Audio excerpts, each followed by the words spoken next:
Good morning, good afternoon, or good evening wherever you are in the world. Today is a really cool stream for me and Kaya because we're joined by two awesome guests who spoke at Chef Conf this year. We looked at their talks and we decided that we needed to get them on stream because they were really, really similar yet entirely different takes on how to do CI/CD with Chef Cookbooks. I'm Dan Webb. I work here at Chef Progress. I'm a developer advocate, and Kaya is a developer advocate at Chef Progress too. Jason, do you want to introduce yourself quickly? Yeah, sure. So I'm Jason Field. I currently work for a company called ECS, part of the Global Logic Group. And my role there is a delivery consultant. So I'm on site teaching people how to do SRE today, leading practices, and trying to automate things so that I have an easier life and less headache during the day, to be honest. Brilliant. And it kind of blades through into the open source as well, doesn't it? So we'll dig into that a little bit more later. And Stephanie, if you could just let us know a little bit about yourself as well, please. I'm Stephanie. I work for TapHere Technologies. We are a partner of Chef, so I have been working with Chef software for some time now, and I just get to jump from group to group, helping them implement DevSecOps kind of from end to end. And Chef makes it really easy, so it's pretty good gig. Yeah, it's pretty cool. Yeah, I think I've been using Chef for like 8 years now, and I'm just always impressed by like the extra new things that like, oh no, but you Chef to go and do this, and they're like, yeah, we're totally doing that. So yeah, I'm always interested in the success stories of bits of Fat Chef. Talking about Chef, we'll do our pre-flight checks. So if you're not following us on Twitter, at Chef is where to find us. If you're not following myself on Twitter, you can follow my rantings and ravings about probably about the Tories or about Brexit or something like that at Dan_Webb. And if you like compliance mode, I did a couple of demos about compliance mode last week. That's actually a really interesting little demo there. Compliance mode is how you integrate testing into just your Chef runs normally, which is pretty sweet. Kaya on Twitter is BlackGirlsCTO. You should totally follow her. At the very least, you'll get retweets of all the Chef stuff, which is really cool. right. And then like pretty soon here, I'm going to start posting like other more useful content, but definitely get on the train following me on Twitter because, I'm about to break out of my shell. So the link for this week, this will change next week, I'm hoping. So community-slack.chef.io is where you can find our invite link to Chef Community Slack. If you're not on the Chef Community Slack, it's where a bunch of practitioners for Chef come and ask questions and just hang out, basically. And if you've got a question, there's definitely going to be somebody on there who knows the answer because there's a ton of really, really knowledgeable people there. Yep. There's a room for every one of our products. So pretty much there's communities within communities on Community Slack. And it's pretty much, if you want something that is quick answer, quick shorthand, go there. There are other forum type of platform. Yeah. So if you want like a forum type thing, Discourse is the place to go, which is pretty cool. Yep. So long-handed explanations about what you're doing. You live in a really weird time zone that no one else happens to live in. Jason's about to go be there, hopefully. Ooh. Next year, I think, maybe. About just over a month, I'll be moving to Asia for some work reasons. That'd be pretty cool. And there's a couple of people. We've got a couple of contributors over in Japan as well. Then Discourse is perfect. There's kind of people who don't get a response pretty like immediately, which is pretty sweet. And then docs.chef.io is where you can go find our docs, which is pretty cool. And I'll drop these two links in later as well. So link to Stephanie's recording is here on the bottom of the screen, and I'll drop that into chat if you haven't seen that one. And that's kind of the background of what we're going to be talking about today. So just drop that in the chat for you. See, we've been live for a good 5 minutes now. We've already got a bit of spam in the chat, so that's always fun. Yeah. Trolls. It's always good. And if you are interested in mine and Jason's talk from Chef Cookbooks as well, there's the second link there, which is pretty sweet. Right, so let's just jump into it. So yeah, I feel like I've been talking forever now, and I'll open the floor to yourself. Yeah, I'm totally spamming Benny. So I'd love to know like a 1 minute pitch about how your systems work. I kind of know how Jason's works, so I'm biased and I really want to know how Stephanie's works as a kind of a 1 minute pitch. So I'll leave the floor to you, Stephanie, if that's all right. Go ahead. Yeah. So basically, instead of focusing on how to deploy a single cookbook or how to just get changes up on the Chef server, this is in the context of an organization that is managing their own cookbooks, as opposed to some of the open source stuff that you guys were talking about, which is super cool. And we use it a lot, actually. So very much appreciate it. But this is basically a pipeline to get your cookbooks onto your Chef server, and then also alert your policy files to update on your lower level environments to automatically pull those changes in, so that those changes can be pushed up environment to environment just through a merge request. So it really pulls, like streamlines the entire process down to one click of merging into master on your cookbook, and suddenly your dev or lower level environment is running the latest and greatest. It's pretty cool. I think I like the way of like safely and securely delivering, especially close to my heart, Java cookbook changes. As well, trolling Jason in a second about changing like we release quite quickly the Java cookbook, and like there could be a really big change there. So how do you get that out into production really quickly is like what your CI/CD system is all about. Jason, could you give me a 1 minute pitch about your system for the people who don't know it, please? Sure. So the system I built is focused on sous chefs, which is an open source chef organization. Hopefully you'll have heard of us. But the system itself focuses on how do we get those cookbooks to supermarket, ideally without distributing all the access keys to lots of people and trying to manage access to everybody. The end of the day, as Dan said, we want to ship things quickly, and that's what the aspiration behind the pipeline was about.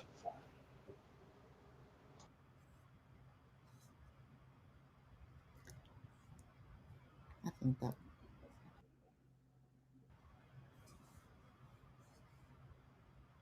Dan?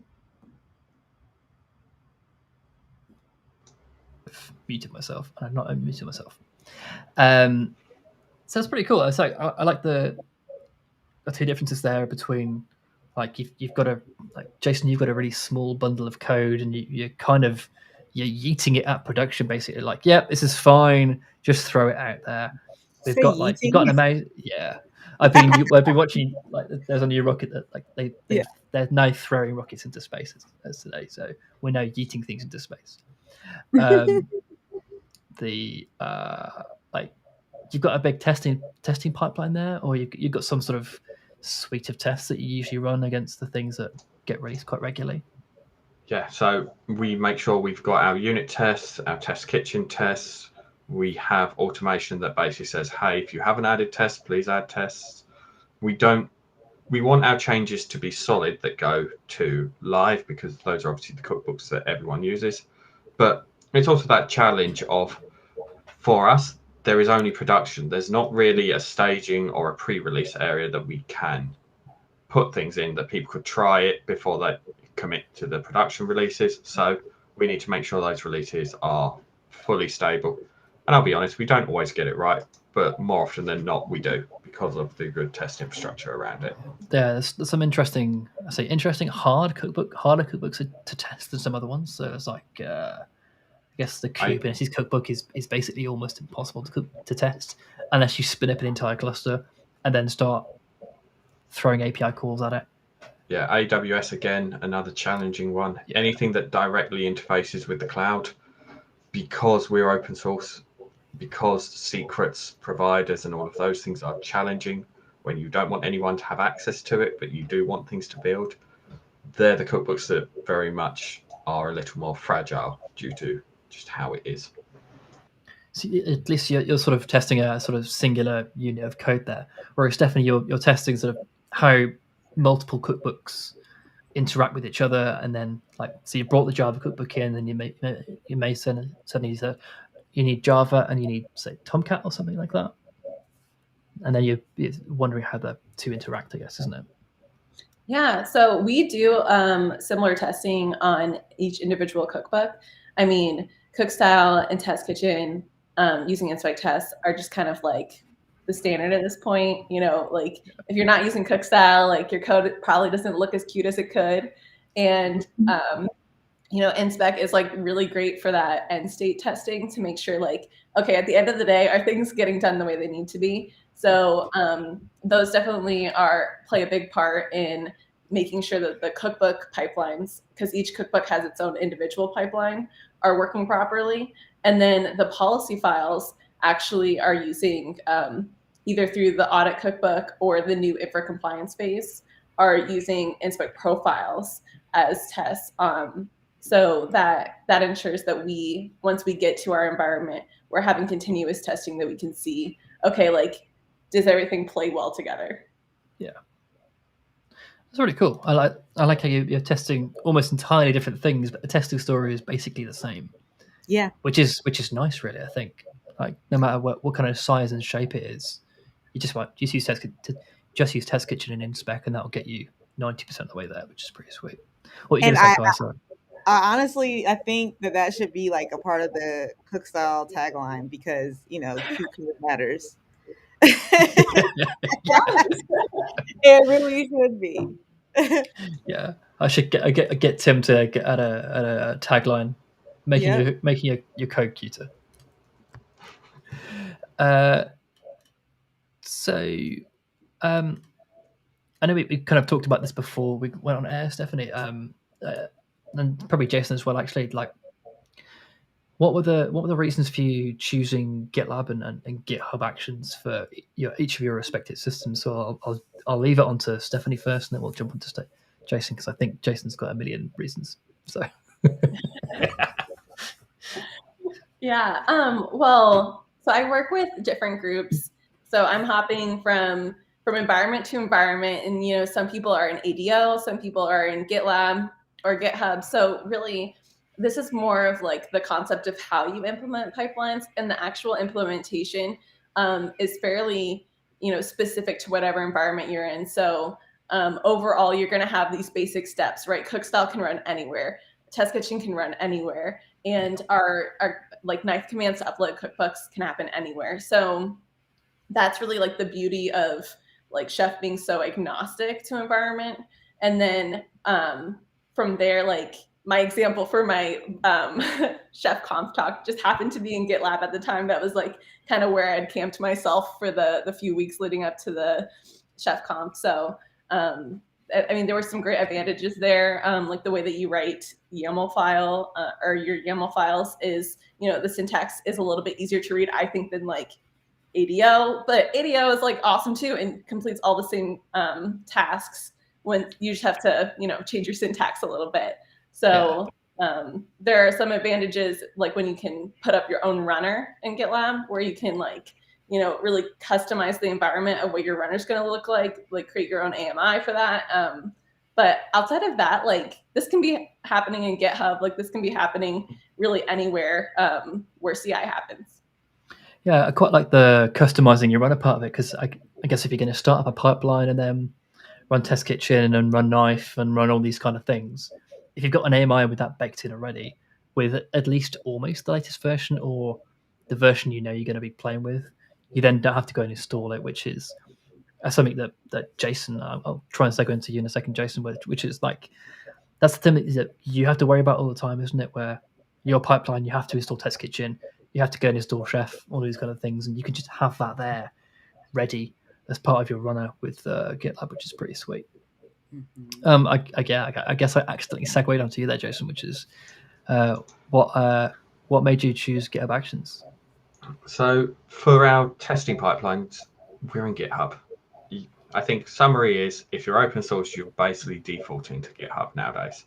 I'm not going to pretend that Bitbucket, that GitLab and various other providers don't have open source and some major projects in them, but GitHub, I think, is where everyone goes to look for open source. So we are there because that's the convention of the industry. And I think, talking back a little bit, before GitHub Actions, we were on CircleCI because it was free-ish for us. And then we moved, when GitHub Actions came out and they gave us a lot more runners for free, we went there. I think it was the HA Proxy Cookbook specifically that CircleCI was an hour and something to test. GitHub Actions was down to 5 minutes, I think it was, because of the scale, maybe 10 minutes. But to me, we picked the tools that allowed us to scale and pay nothing because we're open source. And at that time, we didn't have that much income. We have since been fortunate to have a few more sponsorships, but I'm still of that belief of spend as little money as you can in open source, because why pay when people are giving things away for free? And a lot of time you have, I think DigitalOcean gave you some credits for a number of months. So AWS does this, DigitalOcean do this, I think, as well. Yeah. And most cloud providers will try and, if you're an open source project, they'll say, hey, come and use our platform. Here are some credits. You're an open source community, which is always fun when the credits run out. Yes, that was fun. But I think if I talk a little bit more on GitHub Actions, it is, as you were saying, we had to go off and create the actions for installing Chef. So we created something called Actions Hub, which just holds these actions so they're away from sous chefs. And I'm planning to have more overtime for other things. However, to me, it was just install and use these tools. And I want to make it really simple and really easy. And I've seen, even in this year's hackathon entries, some other people using these GitHub Actions. So that shows that it's useful to other people. It wasn't just a Sue's thing.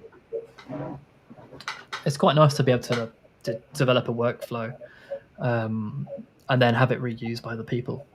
Just quite, yeah, I guess it's almost along the same lines as your cookbooks, where you'll develop some cookbook, let's say Java again, and then it gets reused. Although I think sous chefs have written the Java cookbook, and am I right in thinking that, Stephanie, you actually use the Java cookbook as part of your pipeline, which is pretty cool? I actually used it like yesterday with a team. So. it's pretty nice to hear that it's being used in a bunch of places, because a lot of time you don't get. I think this might be an interesting way of closed source and open source, is that we don't often get much feedback from open source.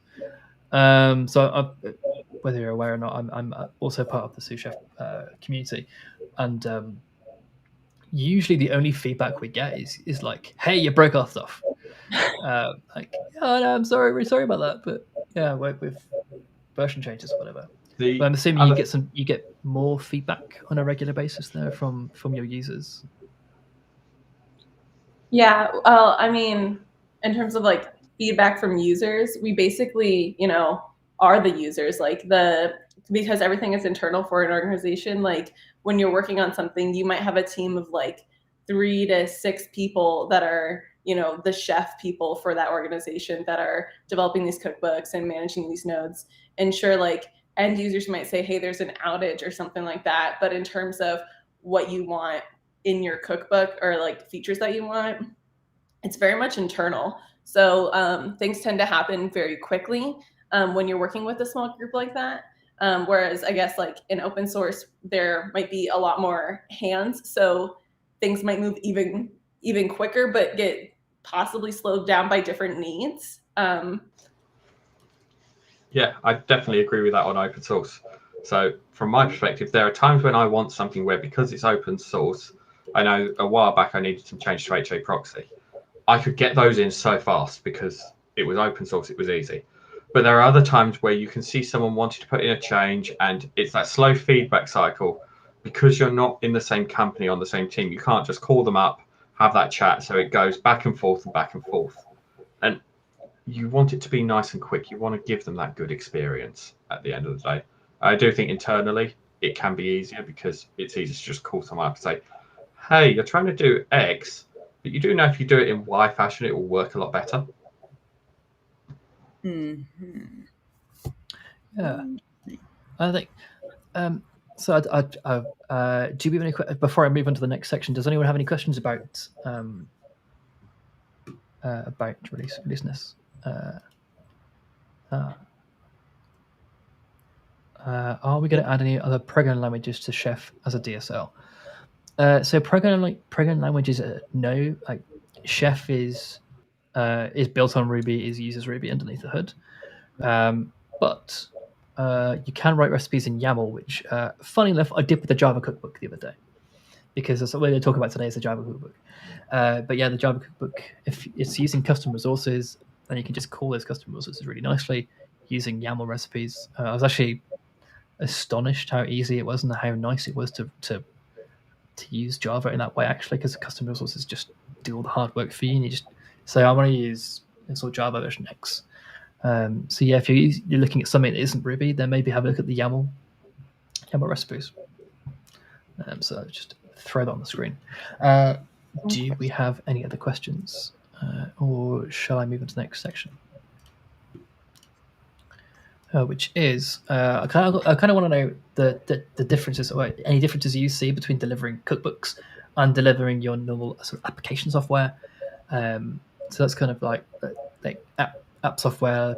What am I just trying to say? Like an Angular project or something like that, or something built in Node. Because what we're developing these days is kind of configuration management, bits of configuration management, whereas you could see it differently as app code. Stephanie, I guess I'll throw it out to you first of all.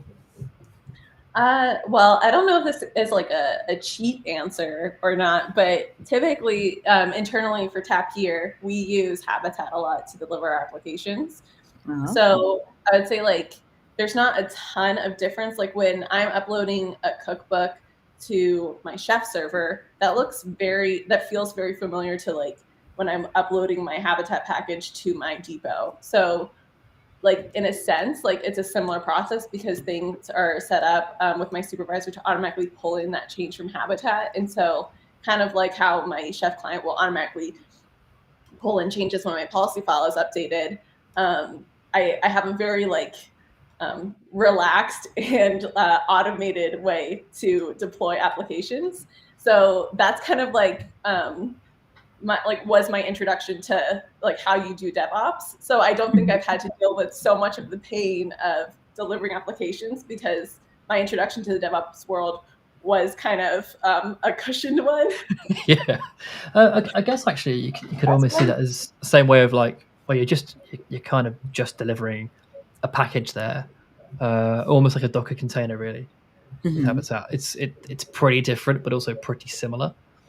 There's similarities, but massive differences on the underlying technologies, really. So you're like, yeah, it's the same. And then you look at it, you're like, no, this is nothing the same at all. Practice. Right. That's what I've noticed in learning, is that the practices are very similar, like the actual like things that you do, but the underlying technology is quite polar opposite. How about you, Jason? I guess with the SRE Guild and that kind of stuff, you see some differences, maybe? I see differences, but I guess because I'm delivering cookbooks, I see them the same as libraries into tools like NPM, Ruby Gems. I see myself as somebody who provides libraries that other people consume on that side.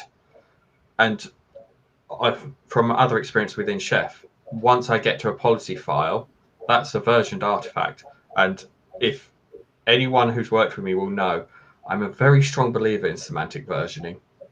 And I will enforce it at every point in time at every company I've ever worked at. Yeah. Because for all the differences in versioning strategies, to me, I want a strategy that tells me what type of change has happened between where I am today and where I'm going to tomorrow. And semantic versioning with its major, minor patch makes it quite easy to at least have a solid guess at what the change is. There are times when within all software, I know that Chef itself has sometimes had bugs where when we've released a minor, we actually broke something along the way, and then we'll fix that.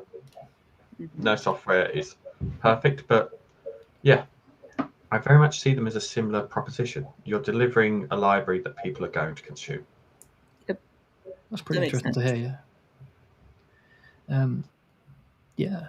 I think that pretty much covers it. I guess so. It does feel like an almost copper answer. I just use Habitat. It's fine. I just like drop artifacts into production. Right. I don't know what's bad about that. You're like, yeah, it's perfectly like, yeah.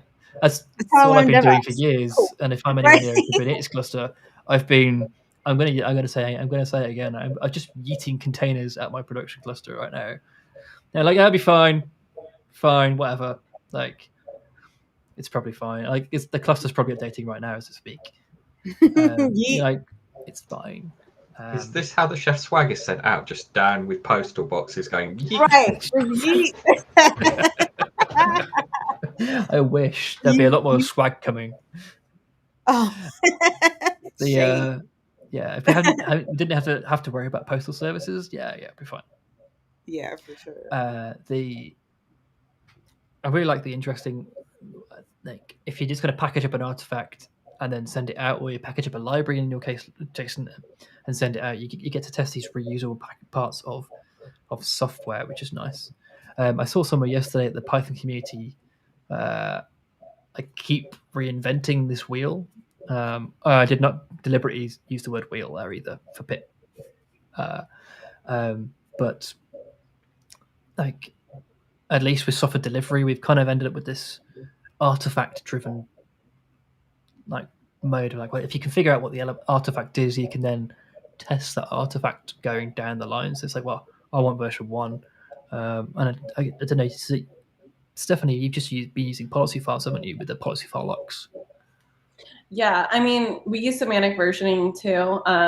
I love that Jason was like, I will enforce that everywhere I go. Yeah. I feel like that's me too. Not only is it human readable, but it makes sense when you're locking things to say, like, okay, I will accept a patch automatically. Maybe I'll accept a minor version automatically, but I'm not going to bump a major version automatically. So you can kind of define those things in there. And a lot of groups that I use only accept patches into their dev environment without human intervention. And a lot of that is because the things that they are running, affect software that plays a big role in some important stuff that's happening out in the world. So they don't want it to, updating Java to ruin everything, for example, if that's the case or whatever. But yeah, versioning is very important in the pipeline. And if you check out my talk, I talk about versioning quite passionately. So. Oh, really? Yeah. Every opportunity, like, that version I mentioned. Yeah, you mentioned that patching I mentioned. The policy lock I mentioned. The policy lock almost is almost like your npm lock or your yarn lock, and that lock file is also, again, like, you'll see that pattern across multiple programming languages. So Ruby Gems has the same thing with a gem file.lock. So at least you can move that thing, that almost record of what you've said. Yeah, I trust this thing, and you can move that to production at least, which is quite nice. At least that's a known. Like, people are hopefully not going to reinvent this at some point, because at least we know what we're doing. At least going to pretend like we know what we're doing anyway, which is quite nice. Yeah. I'd just add to that I found so I've worked at a company that did do roles and environments and then moved to policy files, and I found policy files to just be a much easier way to promote up the stack. Roles and environments have their place, but I feel like policy files does what they aspire to do better. And therefore it's why I've always recommended policy files to people, because they take a known state from dev and promote it up the chain, as opposed to something might change in the meantime if a cookbook is tweaked on the server. Yeah, so I've come from the age where roles and environments were basically the only thing you had. So you would have a web server role, and then you would have this idea as an environment where, like, dev, test, UAT, production 2, production 3. Whereas you just have policy file locks and policy file groups, which is, like, I guess the groups are what you might see analogous to environments as of yesteryear, which is quite nice. As soon as you get that concept in your head, this all makes sense now. It's quite good. And at least with the word groups, you're not saying, reusing the word environment, so you're not thinking about production. You can think about like production UAT could be the same thing, or like a bunch of environments could be the same version of this. Quite nice to decouple that. What I'm trying to get is the word decouple out of that sentence. You could at least decouple that idea, which is quite nice. You can also use things like blue-green, so you can push the lock into the blue environment, file over to it, check it works, and then push it to the green environment because it's in a good state, and do that release styles. It gives a lot more flexibility. That's pretty cool. As you're talking currently, Jason, you'll be my willing victim for the next section, which is why did you choose Kubernetes to host your functions? Because I'm quite keen on this, and it is your whole release pipeline uses Kubernetes under the hood, doesn't it? Yes, I think the first thing to talk about is what does my release pipeline do? For those who haven't seen the talk, the pipeline runs a number of validators on a pull request. When the pull request is then merged to main, it is a release gets created in GitHub. That release then triggers another piece of code which pushes up to the supermarket, and then I should say it notifies the announcements channel in the Chef community Slack, but I would say spams it with how quickly release sometimes would be a more accurate description. So, and for context, the validators are there to check the pull request is in the state we want it to be before we go to production or we are able to merge it. Let me, it's just actually going to grab your blog post that you put up, actually. This is your... Thank you.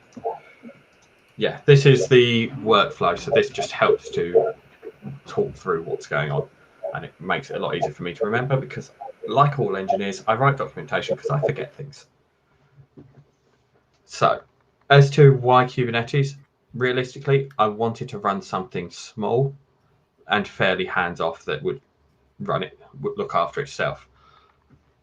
Ideally, it would be run off of Lambdas, but I have a background in running Kubernetes clusters. This was more of a hackathon style project. It wasn't entered in this year's hackathon, but it was of that aspiration. So I went with a tool I know well. I do want to rewrite it into Lambda so that I have no infrastructure to maintain, but that's a wait and see thing.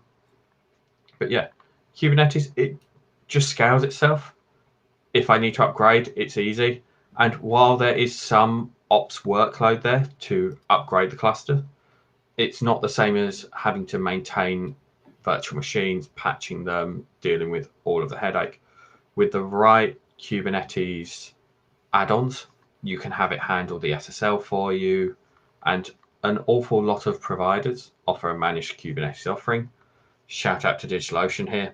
When I looked at the pricing, they were the cheapest, so I went with them.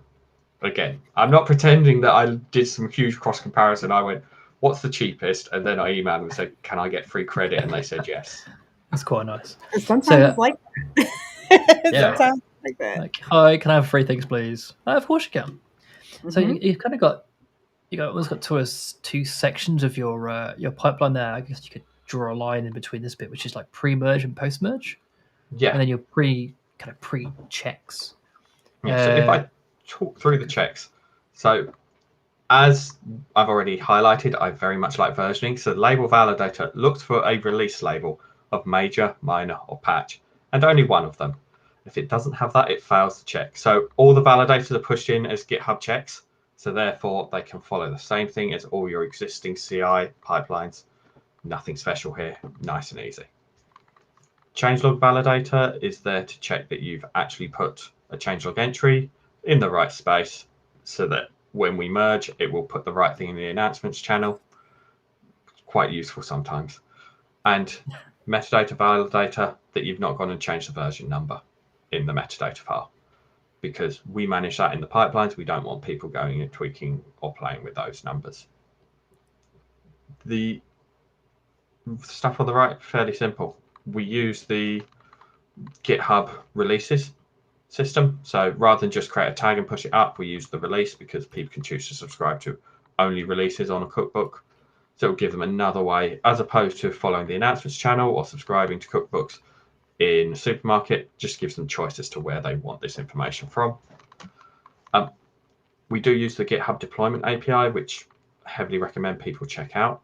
Very interesting system, allows you to pass around a little bit of state between a few different calls and follow things through where the process would otherwise take a little bit too long. That uploads it to supermarket, and then we start spamming the announcements channel. So I guess some parts of that, I think Stephanie is kind of generic. So like generic system at this point. You've got lots there. I will get my words out in a second. Sorry. So you've kind of got large parts of this as part of your GitLab system or your generic system. So your cookbook release creator and the actual releaser and the knife upload part of it. Like your system does that without any parts of Kubernetes involved, isn't it? Which is quite nice. I mean, is there a reason you use Kubernetes here rather than just using GitHub Actions here, Jason? So to me, that comes down to a little bit to trust and keys and secrets. So I trust every contributor, but I also don't want them to have the keys to my kingdom. And if I put things into GitHub Actions, that requires the secrets to be in GitHub Actions, which means that members of the org, of which we allow pretty much anyone who wants to contribute to cookbooks to be a member, can potentially raise malicious pull requests that would export those keys and make them visible to them and do things that, while I trust people, trust but verify and all of that, and personally as well, I'd much rather have this in a separate locked down system so I know that the keys are hidden away behind some APIs. Those APIs work off of webhooks and they are SSL'd. They are also fairly obscure URLs, and they use HMAC to validate that the call did actually come from GitHub. Again, so like from start to end, I guess there is like I want people to contribute, but I don't trust any of them. Yes. And then like as every part of the system is like, well, like is this a call I'm expecting? Yes or no? Is this another thing I'm expecting? Yes or no? Kind of thing. So that's at least. I'm guessing, Stephanie, you haven't got to worry about most of that stuff because all of the people or the actors on your system are internal users who you've hired or you're doing work with. So that's kind of a... Yeah, but we do, not as a sophisticated a solution, but we do put some information into our pipeline. So we'll use like the secret variables in like ADO or GitLab, and basically that allows us to keep the keys secret and maintain and accessible for the pipeline. And that allows us to create basically like a service account that the pipeline uses to do the uploads and stuff. This wasn't part of the initial talk that I gave at ChefConf, but there is like a portion of this that uploads inspect profiles. And so there's actually like a service account for like Chef Automate that's created that will do the upload of the profile so that they're accessible to the nodes. But I am really impressed with the way that you do versioning and the way that you have that handled by the pipeline. I think that with humans, like there's always room for error, especially when you're teaching. Like I'm bringing new concepts to a group, so sometimes it takes a little bit to figure out, okay, like how do we semantic version, like what is a patch really, like what does minor release mean? So really like the way that you're doing that there. Thanks. The thing I'd also say on our pipeline that I would definitely change is how we handle changelogs. So today we handle changelogs by expecting people to have written the changelog. If you've got a few pull requests going, you end up with merge conflicts, you end up with people not always filling them out. And Dan and I have had a few conversations on this, and I'm happy to say that my aspiration nowadays would be to put it in the description of the pull request, as in the GitHub UI, in the GitLab UI, if you're on that, and utilize that for your changelog. Because A, as an admin, it's very easy to just tweak the words in there before you merge something. Yep. And B, as a user, if it says, please put description here, and you don't, that's a fairly easy thing to work out, as opposed to, this changelog, do I need to update it manually, or is it one of those ones where it's automated?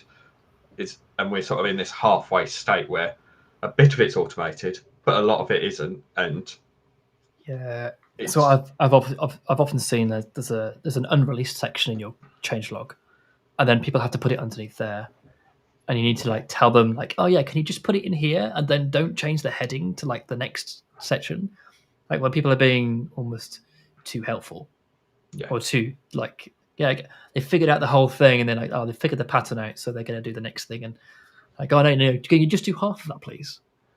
Yeah, I think what Stephanie was highlighting there, though, on the labels is you want to make it easy for users to release, and you want to make it very obvious to them what they need to do along the way. Yep. And I think that our labels do that, but our changelog doesn't. So that's definitely a piece of feedback that at some point I'm going to be working on. And I know if Dan has his way, it would be every evening for the next 3 weeks. Yeah.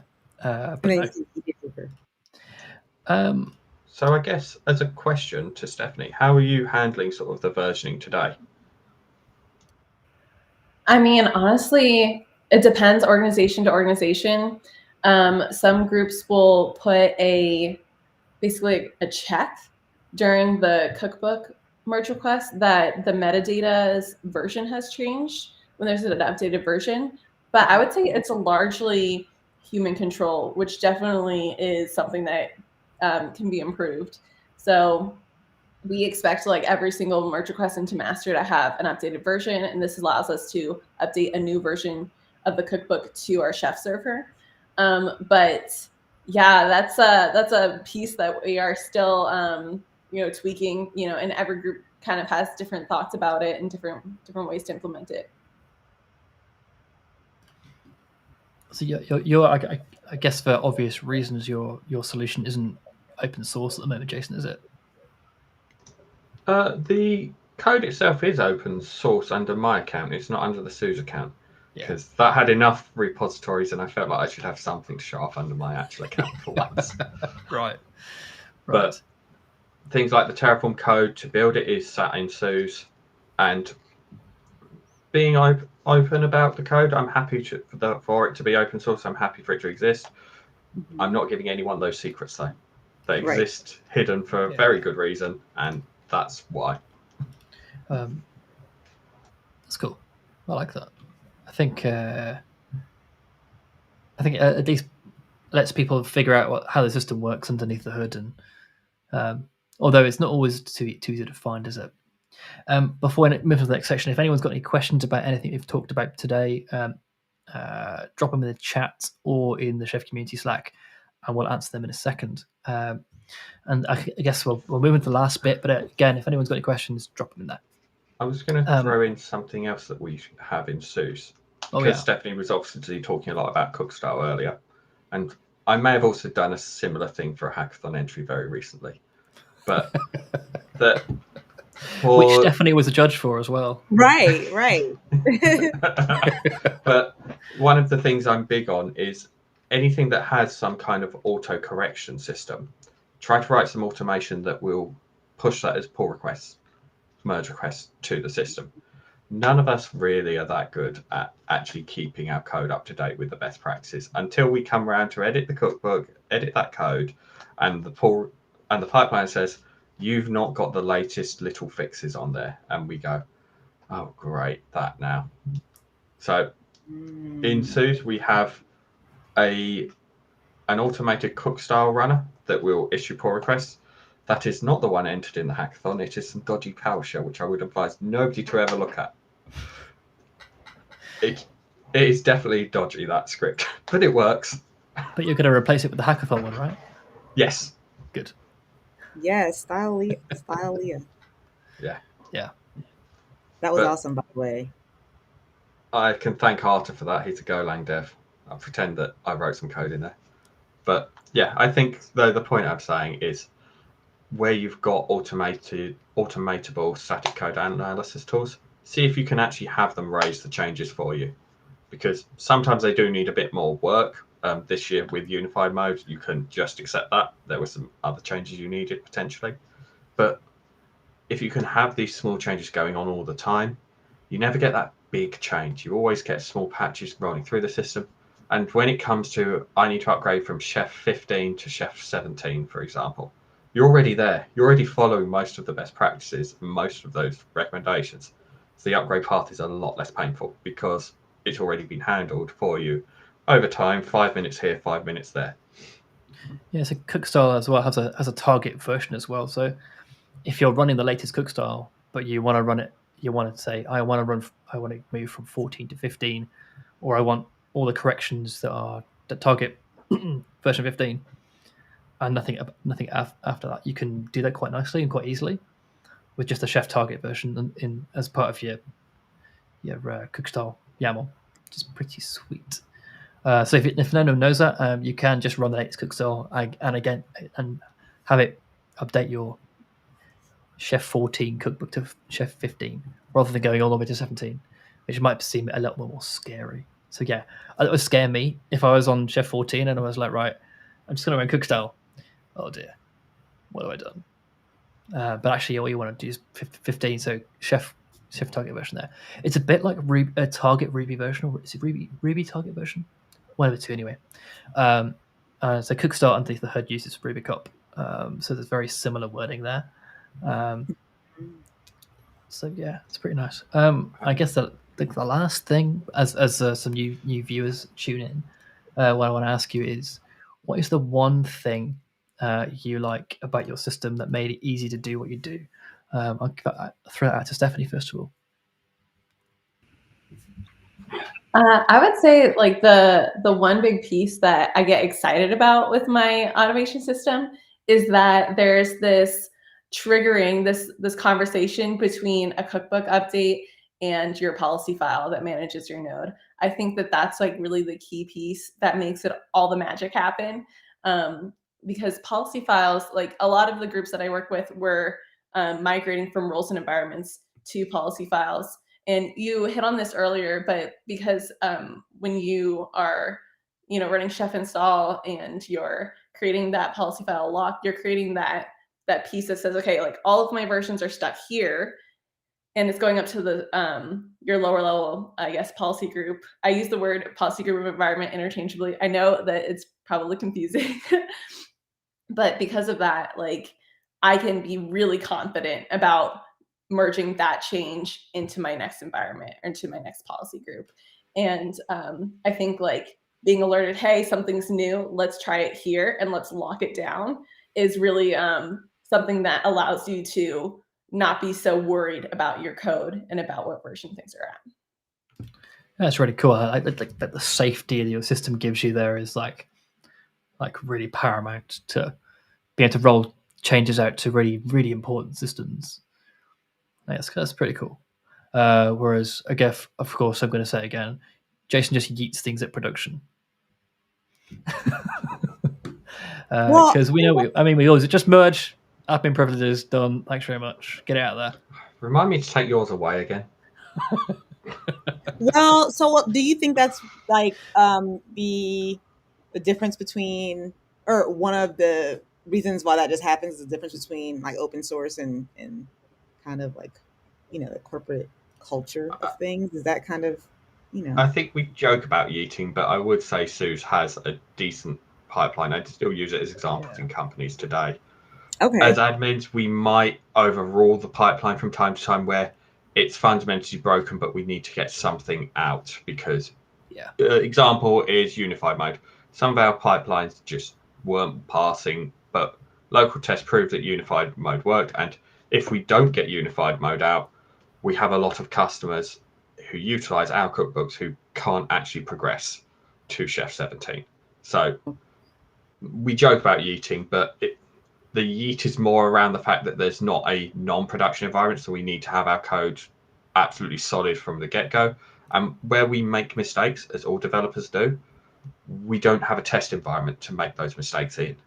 That's in somebody's production environment, and if it's a bad mistake, we need to seriously potentially have a blameless post-mortem, a retrospective as to why did this happen and how can we avoid it in future. Because to me, it's never about the people, it's about something the process allowed it to happen. Right. So let's fix the process. Right, Yeah. and then it also allows you to push out those changes. Like when there inevitably is a mistake, you can correct it pretty quickly without a whole bunch of. Yeah. Yeah, I mean, sometimes it'll be like a missing test, I'm guessing. Yeah, I mean, let's talk about one from the other day. So the actual release pipeline was broken because of a bad environment variable on Secrets Manager. It's not Secrets Manager, Cert Manager. Yeah. And what had happened there is when we'd done some major work on the cluster, we'd migrated the secret to be a new one, but we'd not restarted the container, so it hadn't picked up the new secrets. It wasn't able to renew the SSL certs, so they expired. So Dan went in and fixed it, which was great. And then we publicly posted about what happened, why it happened, and how we'll try not to make it happen again. But you had some people even add to that of, hey, these are possible solutions as to how you can have it automatically handled in future, which was great. And B, we had an outage. Why hide it? If we tell people about it, they may learn from us and go, remember that Sue's had that mistake and it was kind of embarrassing. We don't want that to happen to us. So make sure you go and restart the containers after you change the environment variables. Yeah, that's really helpful for sure. And I guess for you, Jason, then, like, so is there one thing or one feature about the auto release pipeline or the auto release pipeline and GitHub Actions as a whole that you really like that you think you couldn't do without? I think it's less about a technical and more about cultural. Altogether, it allows people to come in and make changes and go faster. Before we had the pipelines as we have them today, I'll be honest, people came, they'd submit a pull request, and it might be months, some of them even years old, without any action happening on them. So they'd be disengaged. They'd think that we don't care when we do. We're just struggling to ship things. Or, as has happened, things would get merged, but the right people wouldn't be told about it or didn't quite clock it or got told and forgot, which definitely I did many times. And cookbooks won't get shipped. So you've got code waiting there to go to live, and then you're picking up cookbooks that you're not quite sure what the change in. So is it a major? Is it a minor? Is it a patch? What is this thing I'm shipping? The entire pipeline to me enables the community to come along, to commit, to issue pull requests, to do the changes that they want to do, and us know that any of the contributors can come along and review it, merge it, and it goes. And there's no longer bottlenecks. So to me, it's that big cultural change of go as fast as you want because we've got all the guardrails we think we need today in place for you. That's really cool. I like the guardrails idea there. I think that's pretty much all we've got time for today. But I've had a great conversation. I'm hoping everyone else has learned something from today. This is and if you haven't learned enough, then tune back in and well, come join a conversation on the Chef Community Slack in the DevRel room. We'll be go for it, Jason. Just join us in the DevRel room in Chef Community Slack, and we can have a cool conversation over there. Oh, great! Good to hear some people learned some stuff today. Yes. I think Jason wants to say a few words about ECS. Cool. Yeah, as always, a shameless plug because it's me. ECS are hiring, so ecs.co.uk. If you're looking for jobs in the UK, come to us. We're a big consultancy. Come and have some fun. Cool. Nice. Thank you very, very much. So join us in Community Slack if you haven't already. And again, thank you so much to both of our guests, Jason and Stephanie, today. Thank you. And Kaya for giving me a hand with emceeing this thing because no one needs to hear my voice as much as as much as absolutely. So. And thank you, Dan, for putting this together. I think this is awesome. Like, it was a nice change in pace, you know? Yeah. I mean, thank you for having us. Yes. Next time, maybe we'll just play Garctic for an hour. We'll just play drawing games for an hour.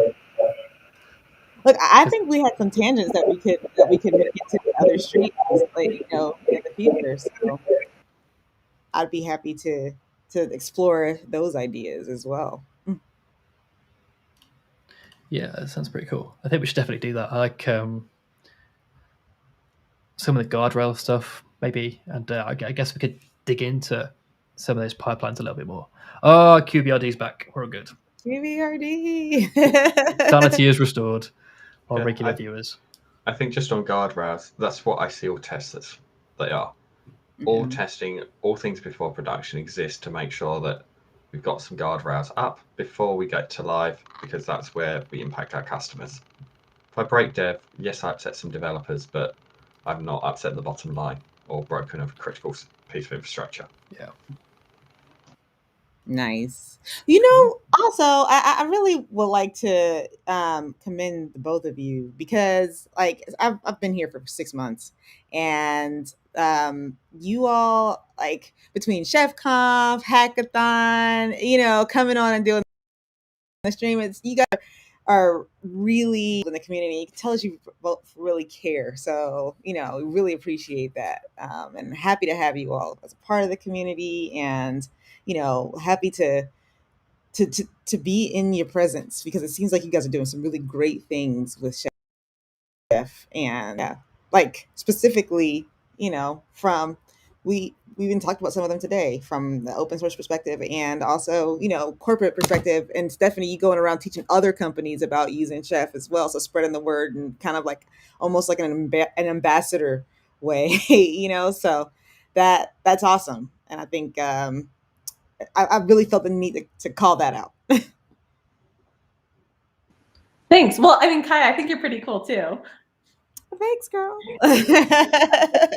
Honestly, been a riot. Like, thanks so much for inviting me on. Yeah, I mean, Chef is doing some awesome things, so I'm just glad that I get to be a part of it.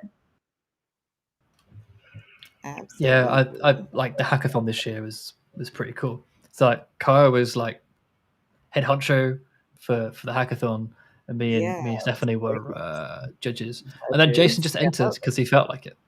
And yes, yep, yeah. Jason entered and ended up winning what? Most promising idea. Yeah. Yep. Which the prize has gone to the other contestant, because I was fortunate enough to already have one. Yeah. Oh, look at the you! Other part of my team. I was wondering how you guys were going to split it. That was going to be my next question. Like, okay, so who's going to get the left? And I'll say this, before we actually started writing anything, we made an agreement as to how we would divvy up any prizes, because we didn't want to get to the end and have a falling out. So we put it all down in paper on the repo. The first commit was, when we win, not even if we win, when we win, this is how we're divvying it up. That's some confidence there. Exactly. Claim it. Claim it. I think it was awesome too that so I wrote a blog post that was talking about, you know, the winners, and it seems like so Arthur's new to Chef and you were new to Golang, and so you guys were able to like team up and be like a dynamic duo to get Stylia up and running. I think that was pretty awesome. You know, how you were able to bring someone new into, you know, the ecosystem. I think that was pretty great. And then you also were able to have some great takeaways. Yeah, it was great fun. I will say this. Arthur writes Golang properly and doesn't accept anything on pull requests less than proper. Found that out quite a few times. Good developer. That's a good experience. It is, until you want to make one small change. But it's all good fun. That's also true. Yeah. And Jason, when I was taking like just notes for myself, like personal notes when I was judging, when I got to yours, the first thing I wrote down was, "Whoa, that's pretty cool." Awesome. I also hope the README wasn't too over the top. Dan did give me some hints as to make sure anybody could follow the README, so I may have gone hyperlink crazy in the README. I just say that those were actually much easier to judge for me. Like when people had like a really nice README, but I'm almost README obsessed though, documentation obsessed as a person rather than just a judge.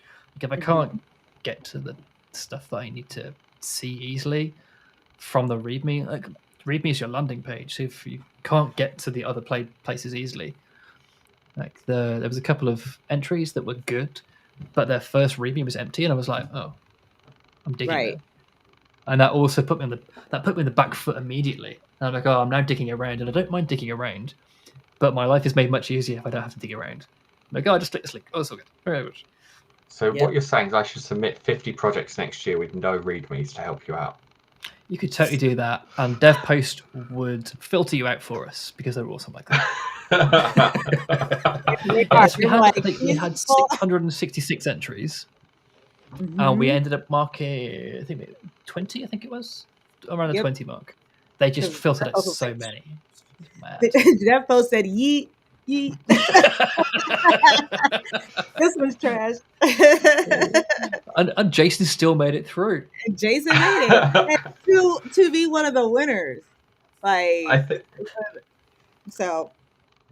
think we could do a whole nother stream on the entries, so maybe we'll talk about that afterwards. It'd be interesting. Maybe do a stream on the entries, because I think there's I know there's some really, really cool stuff there, like the auto-scaling Jupyter Hub. That one, I think, second prize. I know I scored that really highly myself. I'm guessing Stephanie did as well. Like, I know how Jupyter Hub works because I've done that in the past, and I'm like, this is a much simpler solution than I came up with. That's quite nice. And it's not even simple. Well, so, yeah. And Dustin is new to DevOps, and Dustin's a data engineer, and he's new to DevOps and Chef as well. So, like, the thing was, this hackathon was, to bring in some new faces into the community, and I feel like overall it was very successful. Like even the majority of folks like you, Jason, who were veterans, brought people in. So I think that is awesome. There was that item. Call that a mission accomplished. It also gave me finally the reasoning to rewrite the horrible PowerShell-based cook style thing that I've written before. And if anyone wants to look at the code, it is under my GitHub account. Please don't crucify me for how bad it is. The code works. That was the level of aspiration, was it works. It has no tests. If that was ever sent to me in a production deployment, I would quite politely tell somebody, no, go away. I guess the new solution is also pluggable, I think, isn't it? Or you've designed it to be pluggable? Yeah, it's designed to be pluggable. It's a lot better tested at every point, but let's stop on that because I'm sure we could go we could talk for hours about that, and we will talk about hours about that on the next stream, which we'll schedule for maybe before Christmas in December sometime, if you're both cool with doing that. And we'll get the answers to that later on. But any more questions, drop us questions in Slack, and we'll answer you there in the DevRel room. But again, thank you so much for joining us today, Jason and Stephanie. And we're going to end the stream there. Thank you very much. All right. Thank you. Bye.